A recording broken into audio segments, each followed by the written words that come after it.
Thanks very much, Chrissy, and thanks for everyone involved. I'm putting in another very successful event here in Singapore. It's great to be part of the event today, and I'll be providing you with an update on Ardea's Kalgoorlie nickel project, which is Australia's largest nickel cobalt resource, and the progress we're making in realising the full value of this globally strategic asset. We'll start with the board and some of the members of the executive management team, and a key point to highlight here is the local experience. So within the board and executive management team, there's experience from discovery, feasibility study management, project development, funding and successful operations, predominantly in the eastern goldfields of Western Australia, which I'll go on to demonstrate is the best resources operating jurisdiction in the world. We maintain a very disciplined structure throughout the company, under 200 million shares on issue, very supportive and loyal shareholder base. We're well funded. We are working with industry giants Sumitomo Metal Mining and Mitsubishi Corporation out of Japan, and we are unlocking the value of the project through the in-progress definitive feasibility study. Here is a location plan highlighting our premier location.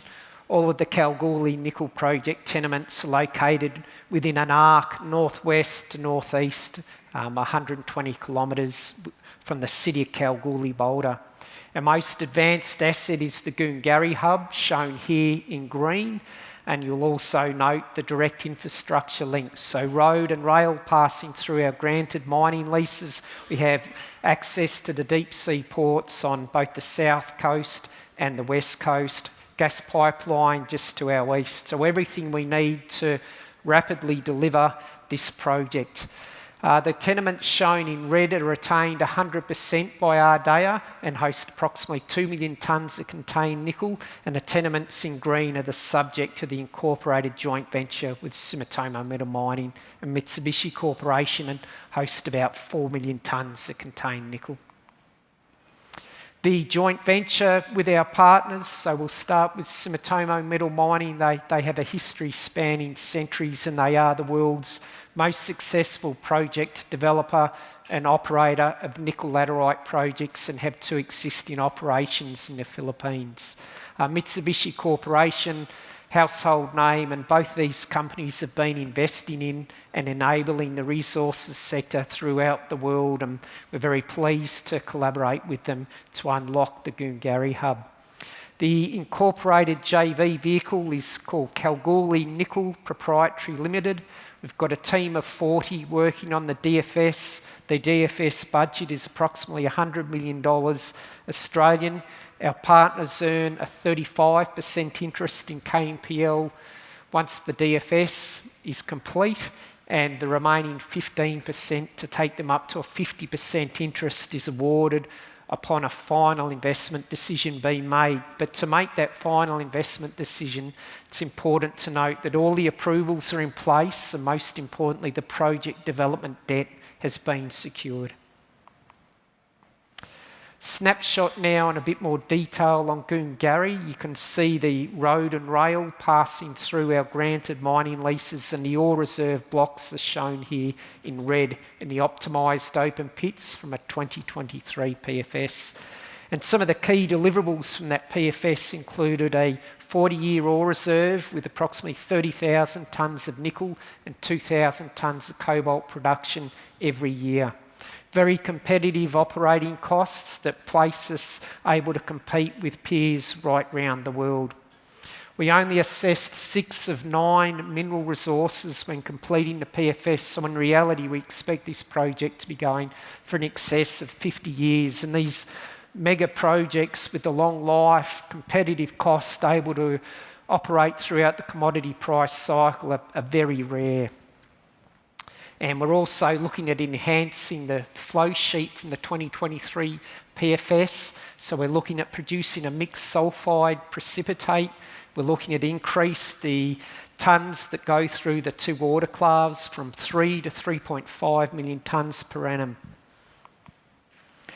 So what contributes to our low operating costs? It's the unique attributes of the Goongarrie deposit, but importantly on a C1 cost basis, allowing for the cobalt byproduct credit, our C1 OPEX is about $6,000 a tonne. On a nickel-only basis, taking an ultra-conservative stance, it's about $10,000 a tonne. So we can pair that to existing nickel producers out of Indonesia, and their OPEX is between about $5,000 and $15,000 a tonne. So we can be globally cost competitive.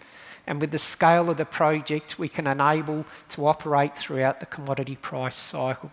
There's also been recent initiatives from the Australian federal government and the production tax incentive that will see us be eligible to get a 10% rebate on our process operating costs. Now, we don't need this to be cost competitive, but obviously it will further enhance our financial metrics.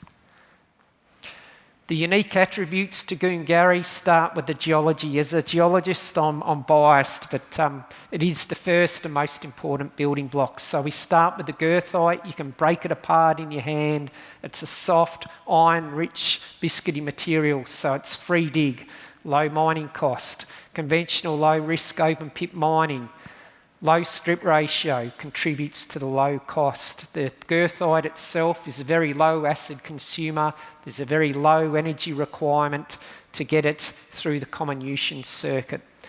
Most laterites tend to be sub-horizontal and 20 to 40 metres in thickness. In places at Goongarrie, and Goongarrie South in particular, the mineralisation's up to 100 metres in thickness, grading over 1% nickel, and that's due to preferential weathering and multiple movements in the water table, leaching out the silicates and leaving this premium iron-rich goethite material, which processes perfectly. We've also been undertaking research and development, and we've defined what we call mineralised neutraliser, an international patent pending on that technological breakthrough. What that means is the image on the top left, we screen this material, the fines report to either the high pressure acid leach circuit or the atmospheric leach circuit, depending on the magnesium content. The coarse white material is used to neutralise the acid discharge. Every other processing facility around the world that uses sulfuric acid needs to neutralise that acid and import limestone to do so. We get that neutraliser by mining our open pits, and that contributes to our low cost. It also contributes to our low CO2 emissions because the material is magnesium rich as opposed to being calcium rich. A little bit now on the future growth outlook for nickel. We're all aware of traditional uses such as stainless steel. That market's going to continue to grow at least a compound annual growth rate of 6%, but we're also seeing rapid growth through the EV sector and the energy storage sector. And last year it was China, the United States and Australia that led the way in deploying these large-scale energy storage batteries. The EV thematic is going to continue to grow, and that's why the growth outlook for nickel is unsurpassed, and we expect to see the current market surplus flip to a deficit in the coming years, so that by the end of this decade, when we are in production, we can ride that increasing cost and also nickel price, maximise our profits. But as I've demonstrated in earlier slides, we can be cost competitive at the current nickel price of about $16,000 a tonne. We've got multiple work streams underway as part of our DFS, but most importantly, this project's about supply chain diversity and supply chain security from the best operating jurisdiction in the world. The City of Kalgoorlie Boulder, they know and understand the resources sector. We've got over 140 years of continuous mining in the area, skilled workforce, existing infrastructure that enables us to manage our costs, manage our structure and deliver this project. In addition to the Goongarrie hub, the total KMP covers about 3,500 square kilometres of tenure. There are a multitude of other mineral exploration opportunities and the opportunity to expand Goongarrie. It's one step at a time, but once we're in production, you could see scenario for adding a third and a fourth autoclave and leading to that internal organic growth. And there's also a number of nickel sulfide opportunities and lithium-bearing pegmatites and scandium within our tenement portfolio. We're focused on the nickel and the cobalt, but we're not losing sight of future growth opportunities once we have the revenue from production from Goongarrie. In terms of ESG, it's been something the company's always built into the way we've operated. In terms of gender diversity, we are leading the industry with a 50-50 ratio between males and females. It's not a self-imposed target, it's the best person for the job. In terms of engagement with First Nations people, we have a Eastern Goldfields Education Grant Trust. We're not a producer, we don't have cash flow, but we're consistently contributing to the local communities within which we operate. Our flow sheet is focused on the best possible ESG credentials, including industry-leading low CO2 emissions. We have an on-site acid plant. The byproduct steam helps drive steam turbines, and we generate our power off-grid, minimising our CO2 footprint. We're looking at in-pit tailings disposal, which again reduces that environmental footprint, and again the regulators are very supportive of those sorts of approaches.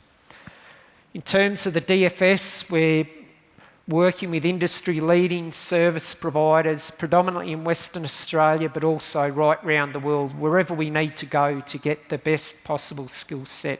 We've got multiple drill rigs in operation on site at the moment, completing a combination of resource definition drilling, hydrogeological drilling, collecting samples for metallurgical test work, and also geotechnical drilling. So it enables us to have a pipeline, a strong news flow with a $100 million DFS budget. We're not cutting corners. This is a quality study, working with quality partners and quality service providers. So just in concluding, with Sumitomo and Mitsubishi Corporation, we've demonstrated we have been able to attract, in my opinion, the best possible partners in the world. They've got that combination of technical and commercial expertise, and working together with the KNPL team and Ardea team, we are maximising everyone's input and skills into making sure this project is successfully delivered. Through our 2023 PFS, we demonstrated a 40-year ore reserve with plus 30,000 tonnes of nickel and 2,000 tonnes of cobalt production. We're looking to build upon that through the increased HPAL throughput as part of the in-progress DFS.